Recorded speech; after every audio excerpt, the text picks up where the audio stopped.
बिहार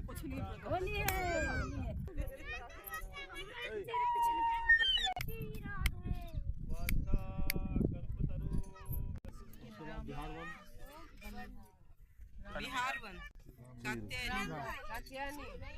दर्शन कर रहे हैं, इसलिए याद रखा करो। सुबह क्या खा के आए थे हम लोग करके। जितनी भी लीलाएं होती हैं ठाकुर जी की, चाहे विष्णु की हो, चाहे राम की हो, चाहे किसी की भी हो, सबकी सब जितनी लीलाएं परिपुष्ट होती हैं, पोषित होती हैं, या कुछ लीलाएं होती हैं संकुचित या विकसित, सब योग माया के माध्यम से ही होती हैं। और हमारी जो लीलाएं होती हैं वो कौन हमारी लीलाओं को परिपूर्ण करता है? सब महामाया कराती है। इसीलिए हमारी भी लीला तो चलती कि नहीं चलती? सुबह उठ करके हम भी लीला करते हैं, हाँ, मारा मारी, गाली गलौज, लड़ाई झगड़ा, उठा के बर्तन यहाँ से वहाँ फेंक देना, सास क्या बोलते, सास और बहू का झगड़ा, जब कुछ नहीं झगड़े में जीत पाए तो उठा के बच्चों को पीट दिया। ये सब क्या है? ये तो हमारी लीला है। तो हमारी लीला कौन करता है? सब महामाया करती है। इसलिए हमारी बुद्धि कैसी रहती है? भ्रमित रहती है। क्षण क्षण में गुस्सा, जरा सा किसी ने कुछ कह दिया सहन नहीं होता है। यदि बच्चे ने जरा सा थोड़ा शोर मचा दिया, ले धमन, एक बार उसने शोर मचाया 4 घूंसे खा जाता है बेचारा। अरे गुस्सा कहीं और का रहता है, उतार किसी और पे देते हैं।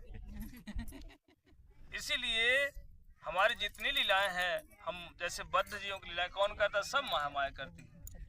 इसीलिए हम लोग कभी सुख कभी दुख, कभी स्वर्गे कभू नरके, मर्तवा कभू राजा कभू प्रजा, कभू विप्रसूत।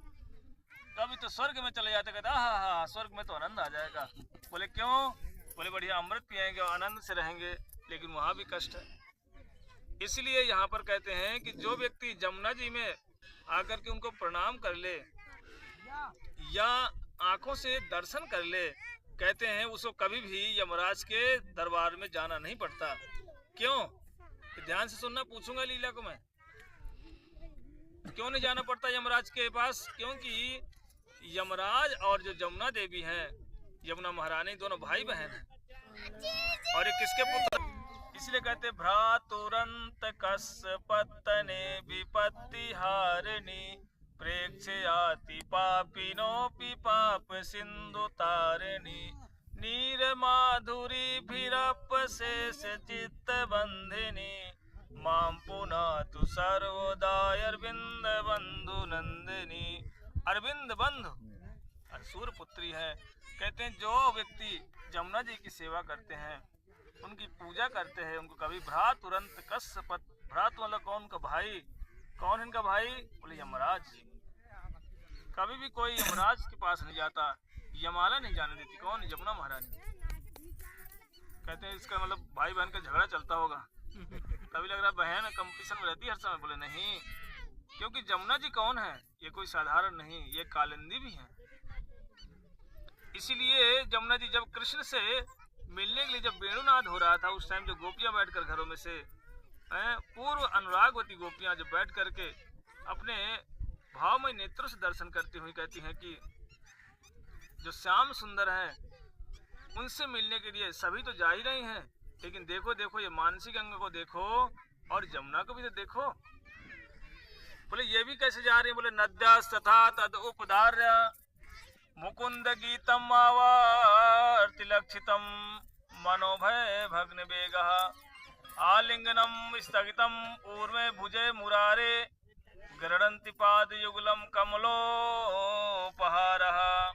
कहते नद्यस्तथा तद उपधार्य, अर्थात ये नदियों को तो देखो। बोले ये कैसे भाग रही? बोले मनोभय वेगा, ये इतने वेग से जा रही। बोले कहाँ जा रही वेग से? बोले कृष्ण को आलिंगन करने के लिए। किसके? कृष्ण के चरणों का। और जो इसमें लहरें उठ रही है ना, बोले लहरें किनारे किनारे मारती ना, पानी के ऐसे ऐसे मारती ना। बोले ये क्या कर रही है? बोले ये पुष्पों को लेकर के मानो कृष्ण के चरणों को स्पर्श कर रही है। बोले कमलो उपहारा, इसमें कभी कभी देखना पानी में पानी घूमता है ना, जो भंवर पड़ जाती है उसमें उस भंवर को देख करके, पानी जो घूम रहा है उस पानी को घूमते देख करके गोपियां कहती है देखो देखो कमलो उपहारा, अर्थात ये कमल रूपी ऐसे जब घूमता है तो गोल गोल बन जाता है।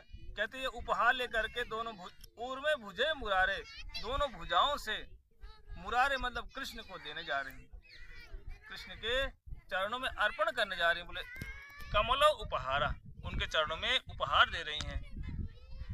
इसीलिए अनेक अनेक भावों से पूर्व अनुरागवती गोपियां जमुना जी के भावों को भी देख करके और जो बैठ करके स्मरण करती घर में बैठ करके।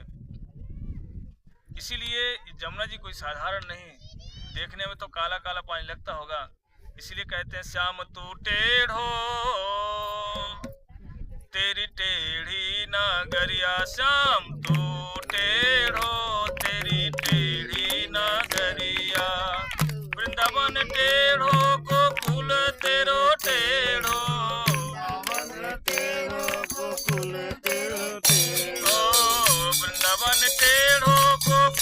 तेरो टेढ़ो, वृंदावन टेढ़ी है तेरी मथुरा नगरिया, श्याम तू टेढ़ो तेरी टेढ़ी नगरिया, श्याम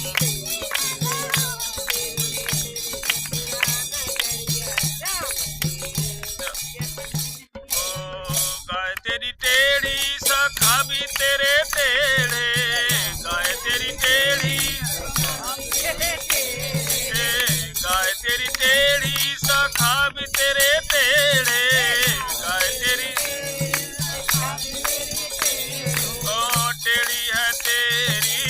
टेढ़ी है तेरी जसुदा जो मैया, श्याम तू टेढ़ो तेरी टेढ़ी नगरिया, श्याम सखा तेरे टेढ़े ओ सखी तेरी टेढ़ी, सखा तेरे टेढ़ो ओ सखा तेरे टेढ़ो और सखिया तेरी टेढ़ी, ओ टेढ़ी है तेरी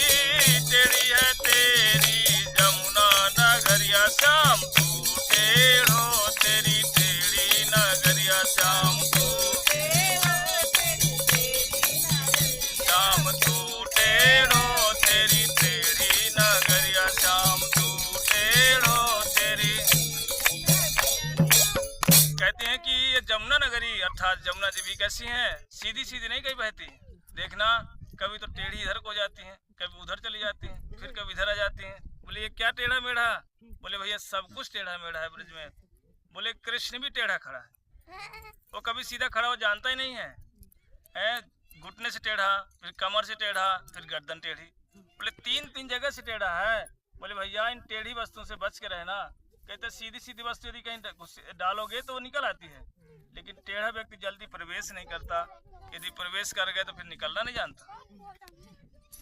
इसीलिए जैसे ही कहते हैं कि श्याम सुंदर यदि किसी के हृदय में एक बार यदि प्रवेश कर जाए, एक बार कृष्ण की कथाएं सुनने की हमारे हृदय वासना जाग जाए, समझो है सर्वनाश। बोले भैया तुम्हारा सब कुछ खत्म हो जाएगा।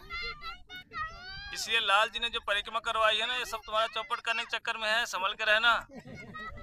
क्योंकि हमारे रूप गोस्वामी जी से कि जो ठाकुर जी हैं कौन, राधा गोविंद देव, एक बार एक भक्त बोला कि भैया सब जगह दर्शन करना सारे तीर्थों में, लेकिन वृंदावन मत जाना। तो बोले भैया जब सब जगह जाऊंगा तो मैं वृंदावन क्यों नहीं जाऊंगा, मैं जाऊंगा वृंदावन। बोले भैया वृंदावन चले जाना लेकिन केसी घाट मत जाना। बोले भैया जब वृंदावन जाऊंगा इतना पैसा खर्च करके तो मैं सब घाट जाऊंगा, बोले केसी घाट भी जाऊंगा। बोले बड़ा जिद्दी है, नहीं मानेंगे तो। बोले ठीक है चले जाना केसी घाट, लेकिन पास में राधा गोविंद देव वहां मत जाना। बोले भैया जब सारे दिवाले जाऊंगे तो गोविंद देव भी जाऊंगा। बोले ठीक है जाना गोविंद देव, लेकिन चरण चरण दर्शन करना, मुख मत करना। वो व्यक्ति बोला भैया जब इतना पैसा खर्च कर रहा हूँ, ठाकुर दर्शन करूंगा, चरण क्यों करूंगा, मैं पूरे देखूंगा नीचे से ऊपर तक। बोले भैया अगर तूने नीचे से ऊपर तक देख लिया, बोले ऊपर देख लिया लेकिन उसकी आंखों में आंखें डाल के मत देखना। बोले भैया इतना पैसा खर्च करूँ मैं तो आंखें भी डाल के देखूंगा। बोले यदि तूने आंखें डाल दिया तो है सर्वनाश। बोले सब कुछ नष्ट हो जाएगा तेरा। बोले क्या हो जाएगा? बोले पागल की भांति एवं व्रता सप्रिय नाम कीर्त्यो जातानुरागो दुतचेत उच्चै हसति यथा रोदती रोती गायति उन्मादवत नितलोक बाहि। बोले भैया अब तेरी स्थिति खराब हो जाएगी। क्यों? कभी तो रोएगा, कभी तो नाचेगा, कभी दौड़ लगाएगा और कभी पछाड़ खा के गिर जाएगा। बोले ये भाव उदित हो जाएंगे। इसलिए जिसको भैया अपना संसार प्रिय नहीं है तो कृष्ण का भजन नहीं करना। जिसको संसार प्रिय है वो कृष्ण का भजन मत करना, और जिसको प्रिय नहीं है वही भजन करना। बोले क्यों? बोले बंधु संगे यदि तव रंग परिहास, बंधु संगे यदि तव रंग परिहास। कहते हैं यदि बंधु संग अपने पत्नी के साथ बच्चों के साथ रहने में अच्छा लग रहा है तो भैया कृष्ण के भजन से दूर रहना। यदि ये तुम्हें पसंद नहीं आ रहे तो चुपचाप वृंदावन आ जाना, लाल जी के पास भजन करना। अब बताओ किसको किसको वृंदावन पसंद है? हाथ उठाओ भैया। अब क्या होगा तुम लोगों को पता नहीं, भगवान जाने। बोलो जमुना महारानी की जय, बोलो राधा गोविंद देव की जय। इसीलिए ये टेढ़ा मेढ़ा कृष्ण है। कहते यदि कोई कृष्ण भक्ति कर ले, कहते सबकी भक्ति हो जाती है। व्रतों में यदि कोई एकादशी का व्रत कर ले, कहते सारे व्रत हो जाते हैं। जैसे पेड़ है ना, पेड़ की जड़ में पानी डाल दो, पूरा पेड़ हरा भरा रहता है। कोई डाली को अलग से सींचना नहीं पड़ता, अलग से किसी को फल को पानी नहीं देना पड़ता। ऐसे जैसे कहते मुख में निवाला डालो, आंख को अलग से खिलाना नहीं पड़ता, कान को अलग से खिलाना नहीं पड़ता, पैरों को अलग से खिलाना नहीं पड़ता। मुख में डाला तुष्टि पुष्टि पूरे शरीर में हो जाती है। इसलिए यथा तरोर मूल निषेचनेना तृप्यन्ति तत्स्कन्ध भुजोपशाखा प्राणो अपहरंस इंद्रियाणाम तथैव सर्वारणम मच्युतेजः। कहते मुख में डालो निवाला रोटी का, पेट भर जाता है, हाथ को भी शक्ति मिल जाती है, पाँव को भी शक्ति मिल जाती है, आंखों को भी शक्ति मिल जाती है, सोचने की समझने की स्थिति भी ठीक हो जाती है। कि हमें अलग से खिलाना पड़ता है हाथ को कि भैया ये हाथ बहुत काम करता है, चांटा मारता है सबके गालों में, सिर पर। ये पैर सब ज्यादा मेहनत करते हैं, क्यों? ये दौड़ लगाते हैं। बोले भैया आंखें तो कमाल ही कर देती हैं, बोले सब कुछ देख लेती हैं, लेकिन मुख में निवाला डालते ही सबको शक्ति मिल जाती है। ऐसे ही जो व्यक्ति कृष्ण का भजन करता है, कहते हैं वो सारे देवी देवताओं से प्रसन्न हो जाते हैं। कहते हरि भक्ति महादेव्या सर्वमुक्त्यादि सिद्धयः। कहते जो हरि भक्ति कर लेता है उसको सिद्धि मुक्ति भुक्ति सब कुछ प्राप्त हो जाती है। इसलिए सबको हमें क्या करना चाहिए? कृष्ण का ही भजन करना चाहिए। बोले कृष्ण का भजन कैसे करेंगे? बोले हरे कृष्णा कृष्णा कृष्णा हरे हरे, हरे राम राम राम हरे हरे। बोलो हरे कृष्णा कृष्णा कृष्णा हरे हरे, हरे राम राम राम हरे हरे। बोलो जमुना महारानी की जय, बोलो कात्यायनी देवी की जय, बोलो समस्त गोपियों की जय, बोलो नंद के लाला की जय, नंद बाबा की जय, यशोदा मैया की जय, बोलो ब्रजमंडल परिक्रमा की जय, निताई गौर प्रेमानंदे हरि हरि बोल।